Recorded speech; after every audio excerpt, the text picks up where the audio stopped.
రంగారెడ్డి జిల్లా తుర్కయాంజ municipality మునుగానూర్ RTC విశ్రాంత ఉద్యోగుల భవన నిర్మాణానికి శంకుస్థాపన చేపట్టారు. ఈ కార్యక్రమంలో ముఖ్య అతిథిగా మంత్రి పొన్నం ప్రభాకర్, ఎమ్మెల్యే మల్రెడ్డి రంగారెడ్డి హాజరై శంకుస్థాపన చేశారు. కాంగ్రెస్ పార్టీ అధికారంలోకి వచ్చిన తర్వాత మహాలక్ష్మి పథకం కింద మహిళలకు ఆర్టీసీ బస్సుల్లో ఉచితంగా ప్రయాణం చేసే సౌకర్యాన్ని ఏర్పాటు చేశామని మంత్రి పొన్నం ప్రభాకర్ తెలిపారు. భవిష్యత్తులో ఆర్టీసీని సౌకర్యవంతంగా తీర్చిదిద్దే లక్ష్యంగా కాంగ్రెస్ ప్రభుత్వం పనిచేస్తుందన్నారు.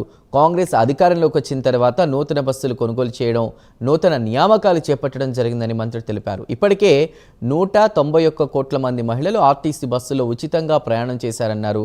గత బీఆర్ఎస్ పాలనలో నష్టాల్లో ఉన్న ఆర్టీసీ లాభాల బాటలో ప్రయాణం చేస్తుందని అన్నారు.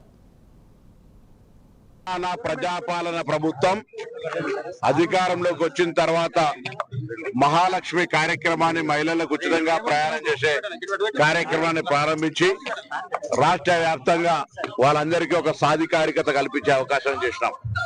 ఈరోజు ఆర్టీసీ పరంగా పేద గ్రామీణ ప్రాంత ప్రజలందరికీ ఒక లైఫ్ లైన్ అయినటువంటి ఆర్టీసీ సంస్థను భవిష్యత్తులో ఇంకా సౌకర్యకరంగా తీర్చిదిద్దాలనే ఆలోచనతో ముందుకు పోతా ఉన్నాం. అందులో భాగంగా నూతన బస్సులు కొనుగోలు చేయడం, నూతన ఉద్యోగాల నియామకాలు చేపట్టడం, కార్మికుల సమస్యలు పరిష్కరించేటువంటి ప్రధాన అంశాలతో ముందుకు పోతా ఉన్నాం.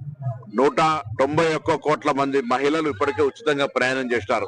దాని విలువ 6,300 కోట్ల పైన ప్రభుత్వం ఇప్పటికే ఆర్టీసీకి చెల్లించింది. ఆర్టీసీ ఈ రోజు నడపడంలో అంటే ఆపరేషనల్ లాస్ నుంచి ప్రాఫిట్ లోకి వస్తా ఉంది. కొత్త పాత బకాయిలు గత ప్రభుత్వాల యొక్క నిర్వాహకం వల్ల ఉన్న వాటిని అన్నింటినీ మెల్లమెల్లగా కట్టుకుంటూ వెళ్తా ఉన్నాం. తప్పకుండా రాబోయే కాలంలో ఆర్టీసీ స్వయం సమృద్ధిగా ప్రజలకు ఎక్కడ కూడా రవాణా పరంగా మా ఊరికి బస్సు వస్తలేదనే ఇబ్బంది లేకుండా ఉండే విధంగా చర్యలు తీసుకుంటాయి. ప్రజాపాలన ప్రభుత్వం అధికారం